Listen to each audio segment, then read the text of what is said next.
자, 우리는 지금 탕자의 비유 두 번째 시간입니다. 이 둘째 아들은 호기등등하게 아버지를 강요했고 자기 몫을 챙겼고 먼 나라로 갔습니다. 자, 그리고 얼마의 시간이 지났을까요? 정확히 모르지만 그렇게 오래되지 않은 것 같습니다. 이 탕자가 고향으로 돌아옵니다. 아버지 품으로 돌아오는 것이죠. 결국 이 탕자의 드라마는 여러분 가출의 드라마가 아니라 귀향의 드라마입니다. 반항의 드라마가 아니라 회심의 드라마다 이렇게 말할 수가 있습니다. 여기서 우리가 던질 질문은 이것입니다. 무엇이 그를 돌아오게 했을까? 무엇이 그 아들을 돌아오게 했을까? 지난 시간 살펴보니까 두 가지입니다. 흉년 그리고 생각. 흉년과 생각. 자, 탕자는 풍요를 꿈꾸면서 떠나갔을 겁니다. 그런데 그를 기다리고 있었던 것은 풍요가 아니라 사실은 굶주림이었어요. 흉년이었습니다. 지난 시간 말씀드렸지만 고대 세계에 있어서의 흉년은 재앙입니다. 심각한 문제입니다. 이런 큰 흉년이 이 아들을 기다리고 있었던 것이죠. 아마 이 사람은 아버지로부터 받은 걸 가지고 재산을 증식할 꿈을 꾸었을지도 몰라요. 그러나 결국 그는 거의 거지가 됩니다. 그는 자유를 꿈꾸며 떠났습니다. 아버지 간섭이 없는 자유스러운 나라. 나만의 삶을 꿈꿨을지 모르지만 결국 그는 돼지 위에 던져진 노예가 됩니다. 그는 향락을 꿈꾸며 떠났을 거예요. 적당히 방종하고 방탕할 수 있는 그런 삶을 기대했을 거지만 그러나 지금 그는 추위와 고독 속에 던져진 것이죠. 여러분, 이게 하나님을 떠나 있는 인류의 진짜의 모습입니다. 하나님 없이 살아가려는 모든 사람들의 마지막 맞는 결과예요. 그 사람, 어떤 사람은 배부르게 잘 살아가던데 거기까지입니다. 그 뒤에 참혹한 영원과는 비길 수도 없는 것이죠. 탕자를 통해서 우리는 모든 사람에게서 나타나는 자연스러운 현상, 배도, 배교, 배반의 모습을 보는 것입니다. 하늘에 계신 아버지 뜻대로 하는 것이 아니라 자기의 뜻대로 하는 이가 세상에 얼마나 많은지. 절대 다수 아닙니까? 사람은 모두 본질적으로 교만하고 자기 멋대로입니다. 이게 영원한 실패로 이끌어가는 것이죠. 자, 이 아들의 요구에 따라서 아버지는 각각 그 살림을 나누어 주었습니다. 한동안은 재밌었겠죠. 근데 젊은 날 동안은 방종의 낙을 누릴 수가 있었을 거예요. 한동안. 그러나 여러분, 이렇게 생각하면 됩니다. 서서히 녹아가는 얼음판 위에서 벌리는 모닥불 축제 같은 거, 그런 거라고 생각합니다. 인생의 흉년은 다가옵니다. 여기 먼 나라로 떠났던 탕자는 급기야 큰 흉년을 만나지요. 이 흉년과 더불어 이 사람이 다가온 게 뭐죠? 생각입니다. 각성이 다가온 거예요.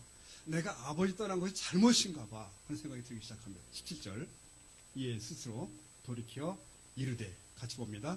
내 아버지에게는 양식이 풍족한 품꾼이 얼마나 많은가? 난 여기서 추려 주는구나. 여기서 그는 자기의 현실을 직시합니다. 그대로를 보기 시작하는 거죠. 우리 아버지 집에는 얼마나 양식이 많은가? 거긴 종들도 풍요한데 나는 여기서 굶주려 죽네. 아버지와 함께 있을 때의 풍요와 집에서의 진정한 자유가 생각나기 시작합니다. 여기서 중요한 단어가 이거라고 했죠. 이에 스스로 돌이켜. 이 부분을 영어 성경에서는 그 자신에게 돌아오다 이렇게 표현해요. 그 말은 그가 떠나 있는 시간은 자기를 잃어버린 시간이었다는 것이죠. 먼 나라로 가서 마음대로 살 때 그는 자기를 찾은 게 아니라 오히려 자아를 상실했던 시간이라는 거죠. 근데 그가 실 오래간 만에 그 땅에서, 그 죄주리에서 자기에게로 돌아옵니다. 우리가 그런 말 하잖아요. 제정신 났니? 이런 거. 그리고 그는 이런 결론 앞에 도달합니다. 그래, 아버지를 떠나서는 소망이 없는 것이구나. 그렇게 살 수는 없는 것이구나. 분명한 것은 이 흉년이 이 탕자에게는 바로 그 생각의 기회였다는 것. 여러분, 이게 얼마나 중요한 생각입니까? 그런 의미에서 이 탕자에게 찾아왔던 그 흉년은 오히려 축복일 수가 있는 것이죠. 여러분, 우리 가운데 그런 흉년을 경험하고 있는 분이 있을지도 몰라요. 경험했거나 아니면 경험할 수도 있는. 근데 인생의 신비가 묘해서 그런 흉년을 만나서 어떤 이는 더 깊은 수렁과 자포자기에 빠지는데 어떤 이는 그런 흉년 속에서 바로 각성의 기회로 맞이한다는 뜻입니다. 그러니까 흉년이 인생의 전환점이 되는 것이에요. 놀라운 계기가 되는 것입니다. 이런 사람 많이 보지 않았습니까, 여러분? 지난 주 중에도 잠시 저희 교회에 들렀던 이가 있었는데 대화를 하다 보니까 이제 금년 49세인데 막 신학교를 졸업했다는 거예요. 근데 지금 뭐 하냐면 이제 신학 졸업하고 동리의 공공근로자, 파지 줍는 분들, 뭐 거의 노숙자 비슷한 분들 이런 분들을 모아서 이렇게 가족 예배드리는 그런 쪽을 또 특별한 사역을 시작했더라고요. 근데 그가 전에는 뭐 하는 사람이었는가? 전에는 신학하기에 뭐 했을까요? 여러분 아는 분 있을지 몰라요. 건대 앞에 가면 한동안 잘 나갔던 바 이름이 웰스 바라는 게 있었답니다. 그 바의 주인이었던 거예요. 네. 그 뭐 술집 웨이터들인가 한 10여 명 거느리고 네, 거기서 그쪽으로 잘 나가던 사람이었어요. 그가 말은 아꼈지만 어느 날 그에게 어떤 종류의 흉년이 다가온 거예요. 어떤 종류의 흉년이 온 겁니다. 이 흉년이 그 영혼을 강타한 거예요. 바뀐 겁니다. 아버지께 가겠다는 거예요. 너무 다른 삶 아닙니까? 단칸방에 지금 그 일을 시작합니다. 근데 이렇게 또 그렇게 행복할 수가 없어요. 얼굴이 참 놀랍죠. 여러분 그렇습니다. 흉년이나 궁핍, 우리가 인생의 장을 살아가면서 우리가 경험하는 어떤 고통, 흉년, 뭐 그것들이 어떤 이가 말한 것처럼 참 변장된 축복일 수가 있구나.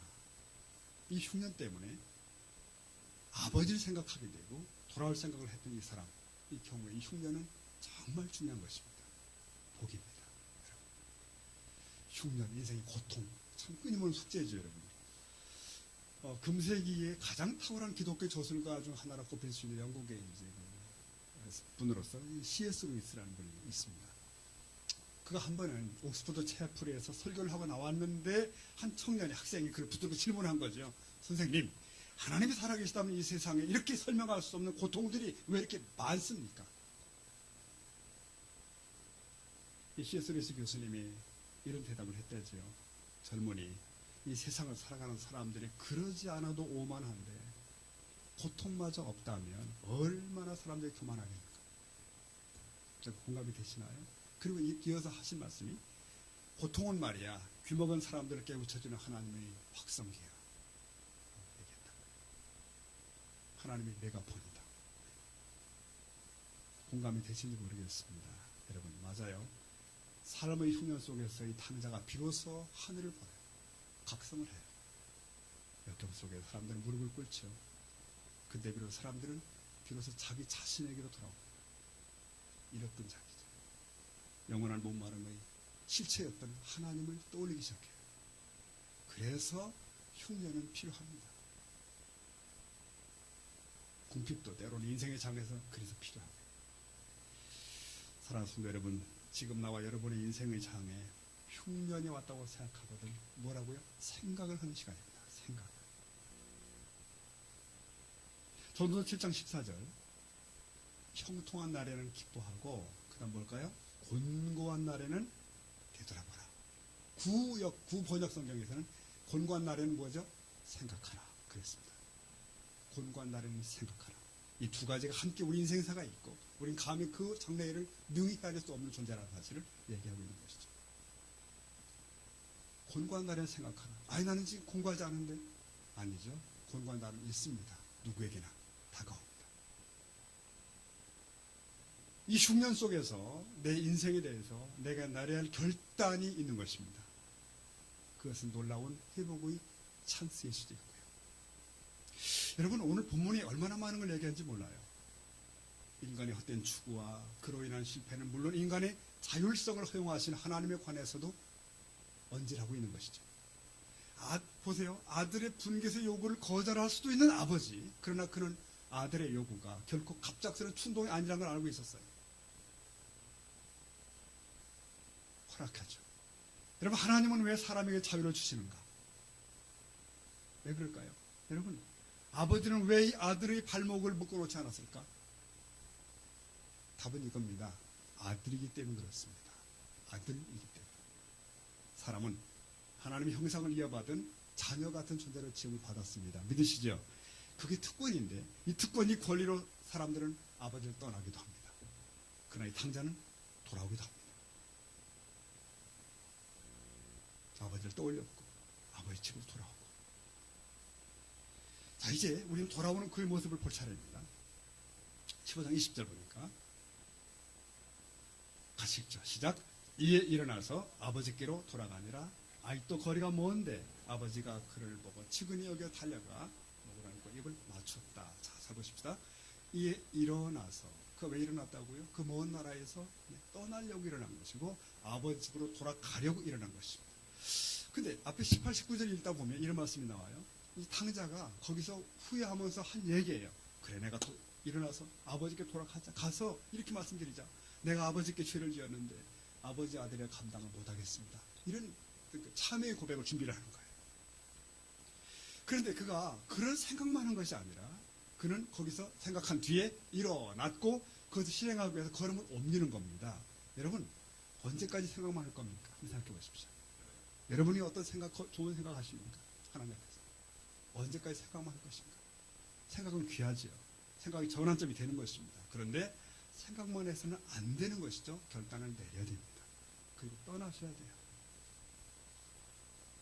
우리가 신앙인으로 살기를 결단한다면 불신앙의 자리를 떠나셔야 되는 것이고, 그 불순종의 자리는 아프지만 박차할 필요가 있는 것이고, 형식적으로 거의 배교의 방불한 수준으로 섬기는 하나님에 대해서는 우리가 돌이킬 수 있어야 됩니다. 네. 이걸 가리켜 기독교에서는 회개라고 그래요. 회개. 회개는 생각만이 아니라니까요. 구체적인 결단입니다. 움직임이죠. 20절에 그가 아버지께로 돌아오니라. 아버지께로. 누구한테요? 아버지께로. 단순히 종교에 구애하는 것이 아니라 아버지께로 오신다니까요. 기독교는 종교가 아니라 그분과의 만남입니다. 하나님 아버지. 네. 내 삶의 뿌리. 그리고 나의 창조자, 나의 심판자, 그리고 나의 구원자. 그분이 돌아오시는 거예요. 예수 그리스도라는 길을 통해서 아버지께 돌아온 그게 기독교의 복음의 핵심 아닙니까? 탕자는 아버지께 가서 이렇게 말하려고 했어요. 저를 품꾼의 하나를 보십시오. 이 원어를 보니까 이 품꾼이 보통 품꾼이 아니고요. 이 품꾼은 노예보다 낮은 아래에 처집니다. 아무런 보장이 없는 존재가 이 품꾼이에요. 그런데 이 탕자는 그 자리도 내게는 과분하다. 이게 회개자의 자기 정체성입니다. 자기 그렇게 보는 거예요. 여러분, 온 인류가 함께 떠밀려가는 원죄의 흙탕물 속에서 잉태되고 태어나서 그 물을 먹고 마시며 당연한 자고 사는 우리 인생들, 그들에게 베푸신 하나님의 부르심, 그것은 회개라는 기목입니다. 그 통로입니다. 이게 웬 은혜인가? 웬 용서인가? 그래서 찬송가 작시자가 그렇게 작시를 한 거 아닙니까? 나 같은 죄인 살리신 주 은혜 놀라워 잃었던 생명을 찾았고 방명을 얻었다. 그런 거예요. 그게 사실이라면, 여러분, 그게 사실이라면 오늘날 어떤 신자들은 하나님 앞에 너무 당당한 거 아닐까요? 너무 뻔뻔한 거 아닐까요? 우리는, 여러분 기억하셔야 됩니다. 반드시 개인적인 고백이 있어야 됩니다. 반드시. 기독교 신앙은 등 떠밀려 함께 그 어려움으로 가는 것이 아니라 우리 각자가 자신의 입술을 열어야 되고 자신의 무릎을 꿇어야 한다니까요. 내가 죄인입니다. 그리고 난 아버지 앞으로 돌아갑니다. 이게 개인적인 결단으로 나와야 돼요. 네, 개인적. 회개는 놀라운 기회가 되는 것입니다. 당시 바리새인들은 이 예수님의 비유를 들으면서 어색한 거예요. 이해가 안 돼. 왜? 아니, 범죄했으면 대가를 치러야지. 치른 뒤에 율법을 지켜야지. 이게 그들의 법이었거든요. 근데 단지 회개했다는 이유만으로 받아들여? 이건 안 된다고 본 겁니다. 이게 하나님의 방법과 그들의 생각의 차이예요. 그럼 그들 앞에 주님은 이 탕자가 어떻게 환영받는지를 설명합니다. 그 뒤 계속 이어진 내용이 그거예요. 자, 15장 20절을 한번 먼저 읽어보실까요? 다시 한번 보겠습니다. 시작. 아직도 거리가 먼데 아버지가 그를 보고 치근히 여겨 달려가 목을 안고 입을 맞췄다. 이 부분인데요. 보세요. 일단 아직도 거리가 멀다. 먼 거리. 잘 안 보이는 거리예요. 근데 아버지는 아들을 알아채는 겁니다. 사랑 때문에. 추측컨대 어떤 해석자들이 이렇게 얘기합니다. 이 아버지는 아들이 나간 뒤로 그냥 잔 것이 아니라 옥상 위에, 유대인 가옥구들은 옥상 위에 하숙길에 있어. 옥상 위에 거처를 정하고 매일매일 지평선을 바라보며 아들을 기다릴 것이다. 그렇게 얘기해요. 그리고 어느 날 지평선에 점처럼 뭐가 떠올랐을 때 저건 내 아들이야. 직감으로 안다는 거죠. 사람 때문에. 그러니까 아직도 거리가 먼데 아버지가 그를 보고, 여러분 누가 누구를 봤다고요? 아버지가 아들을 본 겁니다. 아들이 아버지를 본 게 아니에요. 아버지가 아들을 알아보고 먼저. 그 다음 시그니얼과 달려가라는 표현도 나오죠. 누가 누구에게 달려갔는가? 아버지가 아들입니다. 분명히. 그러므로 이것은 아들이 돌아오는 얘기가 아니라 아버지가 기다리는 얘기예요. 이 비유의 핵심은 그겁니다. 즉 기다리시는 아버지의 사랑을 그린 것이 비유의 핵심입니다. 달려가 목을 안고. 이 달려가라는 부분도 여러분 보다 보니까 그게 아닌 것이, 유대인들은 달려가는 게 없답니다. 전쟁 나기 전에는 달려가지 않아요. 70마리 없는 짓인 거예요. 있을 수 없어요. 그러니까 삭개오가 거기 기어 올라가는 거, 그 대단한 사건이죠. 근데 이 아버지는 어때요? 대낮에 길거리 사람들이 보든 말든 상관없이 달려가는 겁니다. 내 아들을 향하여. 개의치 않는 것이죠. 그래서 아들이 마을 입구에 당도하기 전에 먼저 만나야 된다는 거예요. 자신이. 왜 그럴까요? 비록 거짓골로 오지만 그는 내 아들이고 내가 그를 덮어야 돼요. 그 수치를. 누구도 내 아들이고 가지 말라는 거죠. 달려갔습니다. 마을 밖에서 만나는 거예요. 그리고 끌어안고. 여기 보니까 입을 맞췄다. 이 단어도 많이 보니까 입을 쪽 맞췄다. 그 얘기 아니고 끝없이 입을 맞춘 상황은 그런 단어입니다. 이게. 한 번이 아니고 아들의 몸에서 여전히 악취가 나요. 무슨 소용이에요? 무슨 관계 있어요? 그게? 이 아버지에게. 그게 바로 이 아버지와 아들의 만남의 장면입니다. 여러분 꾸중하고 징계받고 뭐 당연한 이 수순이 없어요. 물론 탕자는 아무 면목이 없는 겁니다. 아무 면목이 없어요. 그리고 이 탕자는 그저 지금껏 마음으로 준비했던 그 자백을 시작합니다. 21절. 아버지 저는요 죄를 지은 사람이고요. 아들이야 일컬음 받을 수가 없고요. 여기 시작한 겁니다. 그런데 본문을 잘 눈여겨 보십시오. 이 말을 막 시작하고 있는데 갑자기 아버지가 말을 자르는 거예요. 그러니까 이 아들은 이 말하면 무슨 말이 따라와야 되죠? 그 다음 바로 따라 나올 말씀이 이거예요. 저를 품꾼이 한다면 여기해 주시면 감사하고요. 가야 되는데 잘린 겁니다. 도저히. 22절 아버지 이렇게 얘기하는 거예요. 아버지는 종들에게 이르되 다 같이 시작. 제일 좋은 옷을 내어다가 입히고 손에 가락지를 끼우고 발에 실을 신기라. 여러분 여기서 종들에게 이르되 이것은 단호한 명령어라고 그랬습니다. 단호한 명령. 가장 좋은 옷을 입혀라. 여기 세 가지가 나오는, 이것도 참 무지하게 재미있어요. 좋은 옷, 가락지, 신발 다 물론 의미가 있습니다. 이 옷도 보통 옷이 아니고 스톨레라고 되어 있는데 이게 특별한 옷이더라. 그러니까 유대인들은 보통 가정에 예전을 위해서 준비한 옷이 딱 한 벌 있어요. 되게 이렇게 긴 옷, 치렁치렁한. 축제 때 외에는 감히 입지도 않는 거. 그 옷을 얘기하는 거예요. 이걸 입혀라는 거예요. 누더기를 벗기고 이 새 옷을 입혀라. 여러분, 우리가 하나님 앞에 나올 때, 예수를 믿었을 때 우리의 죄를 용서만 해준 것이 아니라 그 하나님을 우리 보고 너는 이제 의롭다고 하시면서 뭐죠? 의의 새 옷을 입혀주시는 하나님으로 저희가 믿습니다. 그 옷을 말씀하시는 거예요. 아직은 누더기지만 입히시는 거예요. 먼저. 네. 그 다음에 손에 가락지도 끼워주시는데 가락지가 무엇입니까 여러분? 반지가 언약의 표시 아닙니까? 너와 나가 상실했던 관계가 아니라 다시 회복된 아들과 아버지의 견고한 관계의 언약의 가락지를 끼워주십니다. 그 다음 신발도 신깁니다. 물론 새 신이겠죠. 여러분 신발은 신분의 상징인 거 아시죠? 고대 사회에서 종들은 신발을 집에서 신지 않습니다. 맨발입니다. 내 아들에게 신발을 신겨라. 아들의 권리 회복입니다. 그리고 나와 함께 다루 시작하자. 새 신을 신고 뛰어보자 벌쩍. 그런 것처럼 출발하자. 그겁니다. 여러분 이 아버지의 조치, 이 주인의 조치에 대해서 뒤따라온 종들이 얼마나 놀랐을까. 아버지를 멸시하고 떠났고 가문을 먹칠한 사람이 분명한데 어떻게 이런 일이 있을 수 있는가. 놀랐을 거예요. 더 놀란 것은 탕자 자신입니다. 그렇죠? 이 아들입니다.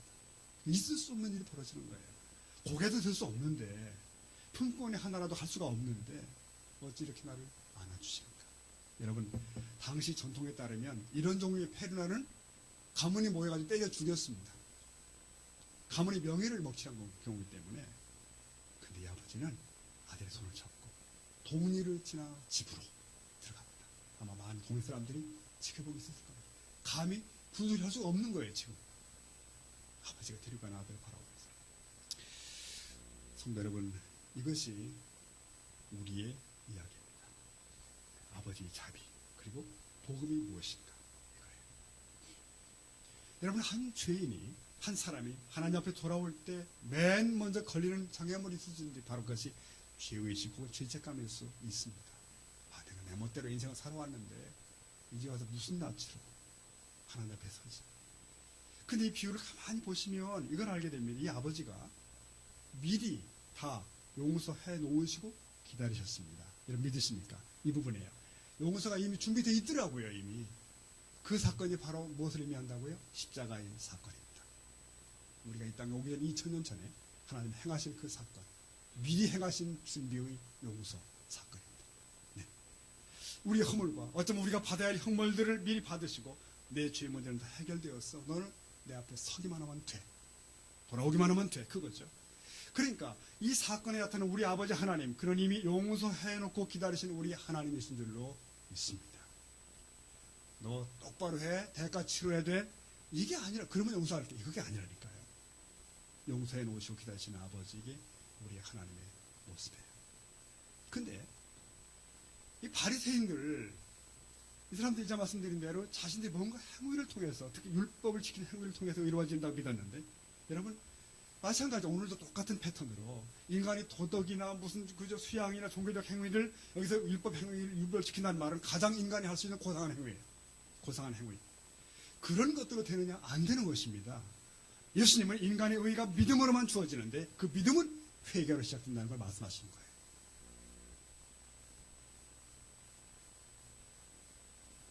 행위로 안 된다. 로마 3장 20절.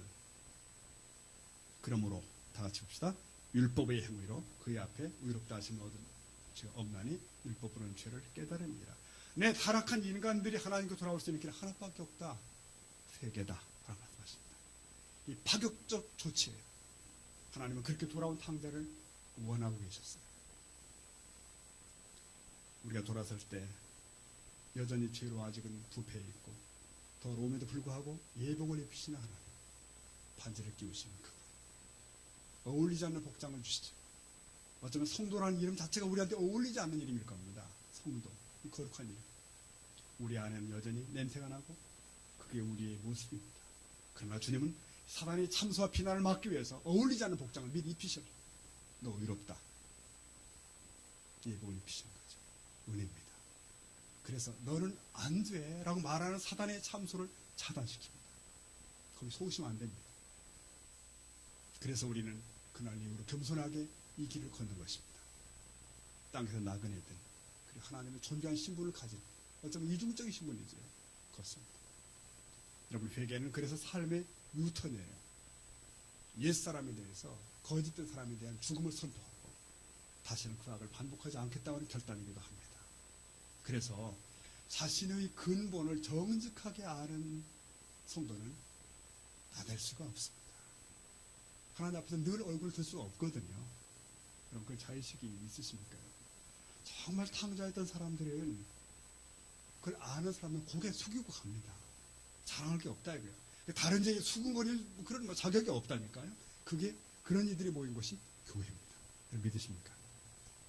근데 그러나 오늘날 사회 사람들 말합니다. 교회는 말이 많다며? 교회는 말이 많다며? 교회는 말이 많다는 말은 맞습니다. 그러나 교회만 말이 많다는 말은 틀립니다. 본래 사람이 말이 많아요. 본래 사람이 말이 많아요. 그래서 사람을 모아놓은 것은 어디나 소란합니다. 그럼에도 좀 덜 소란한 데 있어요. 예를 들면 군대 같은 데 어때요? 군대? 같은 또래 모였으니까 엄청 시끄러울 것 같은데? 그래도 별로 덜 그렇고, 그래도 일사불란하고. 왜? 상명하복의 원칙이 있습니다. 거기서 뭐 부대 운영이 어떠니 상관의 명예 이의를 제기하고 자꾸 저항하면 영창각이 십상이죠. 영창각. 직장은 어떻습니까, 여러분? 거기도 참 사연이 많은 곳 아닙니까? 불공평이 일반화되어 있는. 네. 하지만 드러내놓고 불평을 터뜨리고 항거하지는 않아요. 왜? 거기 생기가 달려있으니까요. 그죠? 미운털 박히면 견디기 어렵고 총내에는 쫓겨날 수 있다.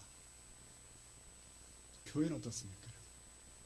영창에 넣는 것도 아니고 퇴직으로 겁주는 것도 아니고 누구나 다 하고 싶은 말 다 하실 수 있습니다. 다 합니다. 그래서 여러분, 구원의 은총이 무엇인지를 망각해버린 사람들, 내가 어떤 상태인데 용서받았는지를 망각한 자들은 대책이 없는 거예요. 대책이 없어요. 왜? 내가 잘났잖아요. 그러니까 교회도 불행하기도 시끄러울 수밖에 없습니다. 여러분, 솔직히 말하면 이런 겁니다. 우리는 다 자기 구원 이루어가기도 바쁩니다. 아십니까? 우리가 다 자기 구원 이루어가기 바쁘다니까요. 우리는 다 선한 경주를 이제 시작한 자들이에요. 이제. 그래서 옆 사람이 빨간 옷을 입었대, 노란 옷을 입었대 얘기할 틈이 없다니까요. 내 자신을 돌아보십시다. 아멘. 우리 자신 돌아보셔야 돼요. 저와 여러분 다. 나의 회개하기도 바빠요. 내 구원이 늘 문제라니까요, 여러분. 왜? 내가 눈을 떠갈수록 더 나의 수치가 보이는 거예요. 깨달아갈수록 내가 자꾸 느껴지는데. 사도 바울의 고백을 들어보시겠습니까? 디모데전서 1장 15절. 미쁘다 모든 사람이 받을 만한 이 말이요. 그리스도 예수께서 죄인을 구원하시려고 세상에 임하셨다 하였도다. 다 같이 죄인 중에 내가 되었으니라. 사도 바울의 고백을 기억하십시다. 죄인들 중에서 내가 제일 오야동이야. 아주 악질이라는 뜻이죠. 도저히 주님의 부르심 앞에 설 수 없는 사람의 뜻입니다. 여러분, 회개는 그래서 죄인들이 아버지 품에 안기는 유일한 길입니다. 우리 삶에는 반드시 이런 결단들이 있어야 될 줄로 믿습니다. 아버지는 이 회개한 자를 위해서 잔치를 연다고 그랬어요. 살진 송아지를 잡으라. 한 사람이 저 앞에 온전히 돌아설 때 하늘에서 벌어지는 상황입니다. 여러분, 교회 생활의 10년 누적보다 중요한 것은 단 한 번의 진정한 회개예요. 돌이킴입니다. 아버지가 원하시는 게 바로 그거라니까요. 그것이 바로 하나님의 자비를 끄집어내는 것이에요. 하나님 우리에게 감히 성도라고 불러주시고 의로운 자라는 예복을 입히셨습니다. 언양의 반지도 끼워주시고 새신바도 주시고, 그래서 어쩌면 어울리지 않는 복장을 하고 우리는 이 인생이라는 동리를 행진합니다. 그래서 진정한 의미에서 우리는 고개를 들 수가 없고 나는 죄인 중에 괴수야라는 심정이 지속될 수밖에 없어요. 그럼에도 불구하고 하나님의 존귀한 자녀들이 긍지를 가지고 이 땅을 걷는 것이에요. 그런 게 아니라면 우리는 다시 시작해야 돼요. 다. 회개 합당한 삶으로 돌아가야 되는 거예요. 여러분, 이런 생각해 보셨습니까? 그러면 그날 돌아왔던 이 아들이 어떻게 살았을까? 참 그 뒤로 짐작이 가지 않아요? 이 돌아온 탕자는 더 이상 탕자일 수 없는 겁니다. 오직 감사함과 겸비함과 아버지를 사랑함과. 네. 그래서 새로운 사람으로서 새로운 삶을 살을 존귀한 그 가정의 아들일 것입니다. 저와 여러분, 이것을 준비하는 삶이 되시길 축복합니다. 오늘 이 말씀 읽고 마치려고 그러는데요. 제가 1절 먼저 읽겠습니다. 보라, 아버지께서 어떠한 사랑을 우리에게 베푸사 하나님의 자녀라 일컬음을 받게 하셨는가. 우리가 그러하도다. 그러므로 세상이 우리를 알지 못하면 그를 알지 못합니다. 2절 같이 봅니다. 사랑하는 자들아, 우리가 지금은 하나님의 자녀라. 장래에 어떻게 될지는 아직 나타나지 아니하였으나 그가 나타나시면 우리가 그와 같을 줄을 아는 것은 그의 참모습 그대로 볼 것이기 때문이니 주를 향하여 이 소망을 가진 자마다 그의 깨끗하심과 같이 자기를 깨끗하게